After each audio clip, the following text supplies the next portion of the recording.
Rusia memang telah terjebak dalam debt trap. Tren pertumbuhan ekonomi yang lambat dan ketergantungan pada ekspor minyak, gas, dan sumber daya alam lainnya, membuat Rusia harus meminjam uang untuk membiayai infrastruktur dan pembangunan lainnya. Ketergantungan pada utang membuat Rusia lebih rentan terhadap perubahan pasar internasional.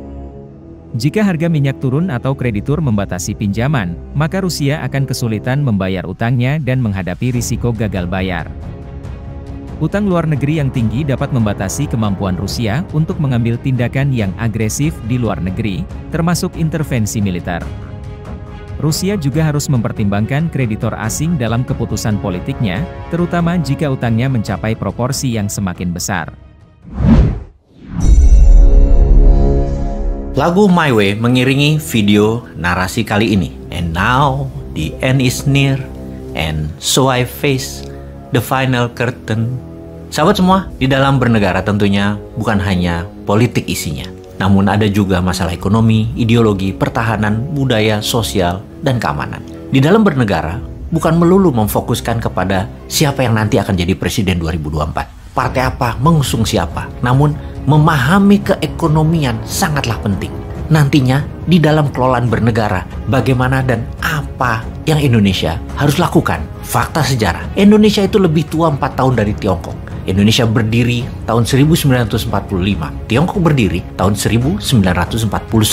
GDP per kapita Indonesia saat ini sekitar 4.300-an dolar. Tiongkok GDP per kapitanya 15.800 dolar. Singapura merdeka tahun 1965, 20 tahun lebih muda dari Indonesia. GDP per kapitanya 59.500 dolar. Indonesia jauh tertinggal. Ini kalau kita bernegaranya jantan, kita mengakui bahwa memang ada yang salah di dalam mengelola potensi negara Indonesia dalam 7 kepresidenan saat ini. Haluan negara dan nation interest-nya belum world class. Itu sekali lagi kalau kita jantan. Namun kalau kita bangsa yang cari selamat, maka kita akan membandingkan dengan negara lain yang lebih lemah. Seperti mengatakan, itu Ethiopia masih miskin, Myanmar masih miskin, India masih di bawah kita. Untuk hal ini, terserah Anda memandang diri Anda sendiri. Merasa kita di bawah performa atau merasa kita sudah cukup seperti apa adanya saat ini adalah yang terbenar dan yang terbaik untuk Indonesia. Bagi New Mind, Indonesia adalah Ferrari yang dibawanya hanya 30 km per jam. Takut-takut, bingung, dan gak pede.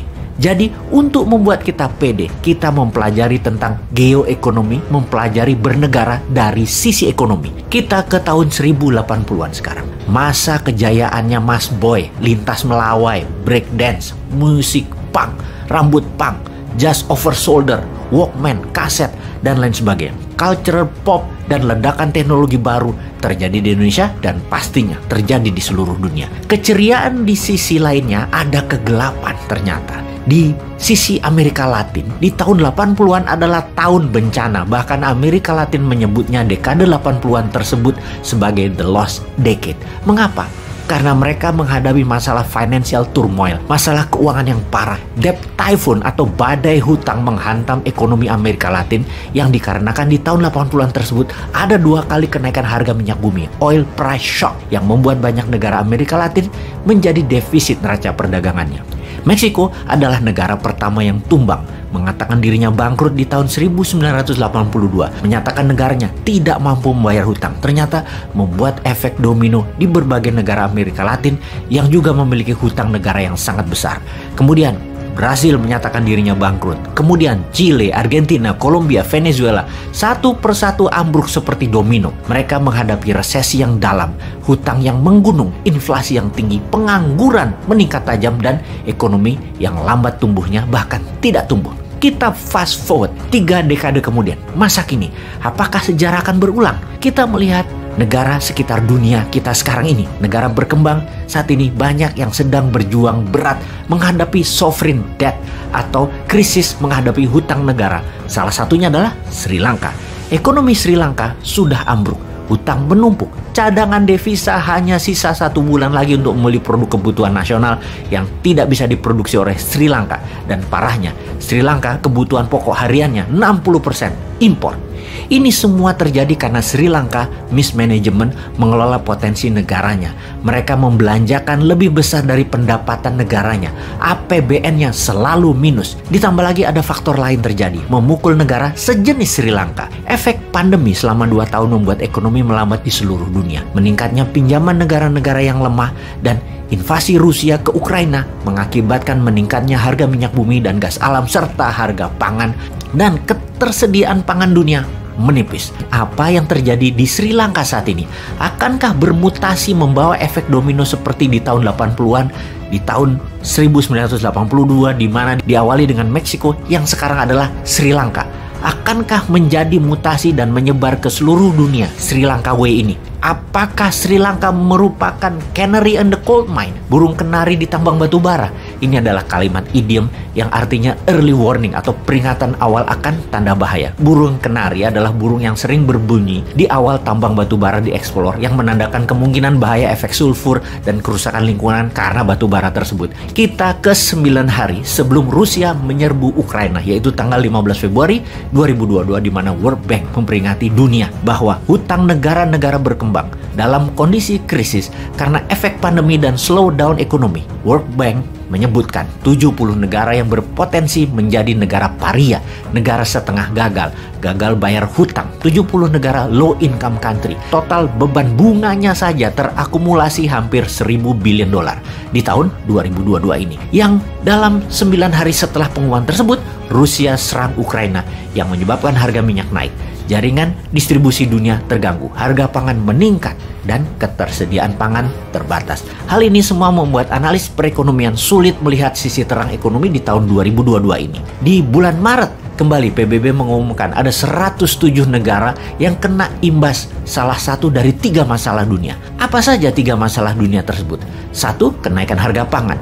2. Kenaikan harga energi. Dan ketiga, kondisi perekonomian dalam negeri yang berat seperti inflasi meningkat, banyaknya pengangguran, dan lain sebagainya. Dari 107 negara yang bermasalah tersebut, mereka mewakili 1,7 miliar manusia alias 20% populasi dunia. Dari 107 negara yang kena pengaruh satu di antara 3 masalah, ada yang menarik. Ada 69 negara di dalamnya yang menghadapi ketiga masalah tersebut sekaligus, yaitu masalah pangan, masalah energi, dan masalah keuangan. Jadi 69 negara tersebut bisa seperti Sri Lanka, yaitu 25 negara ada di Afrika, 25 negara ada di Asia Pasifik, dan 19 negara di Amerika Latin. Ekonomis bahkan menduga negara di Afrika seperti Mesir saja terkena 3 pengaruh masalah dunia tersebut, apalagi negara lain. Gandum, makanan utama Mesir, sudah mulai hilang dari pasaran Mesir dan harganya sudah naik 50%. Pemerintah Mesir baru-baru ini mengatakan cadangan pangan hanya bertahan 3 bulan lagi di bulognya Mesir. Tunisia, pencetus awal Arab Spring, hutangnya sudah 100% GDP, inflasi 7%, yang bisa menyebabkan masyarakat turun ke jalan karena masalah ekonomi tersebut. Lebanon dalam 2 tahun ini sudah meningkat 11 kali mengenai kebutuhan harga-harga pangan tersebut. Kemudian, mata uang Lebanon, pound, turun nilainya hingga tinggal 10%. Dan hutang negara tersebut 360% dari GDP. Parahnya lagi, Lebanon pengimpor gandum 80% dari Ukraina yang sekarang nol. Tidak ada supply lagi, Lebanon sudah kekurangan pangan. Cerita tadi akan terus panjang, data akan terus bertambah. Namun, moral of the story-nya, apakah Indonesia melihat peluang di sini? Apakah kita bisa menjadi negara global player? Apakah kita masuk negara yang bermasalah sebentar lagi? Anda yang bisa menjawab itu semua, sahabat.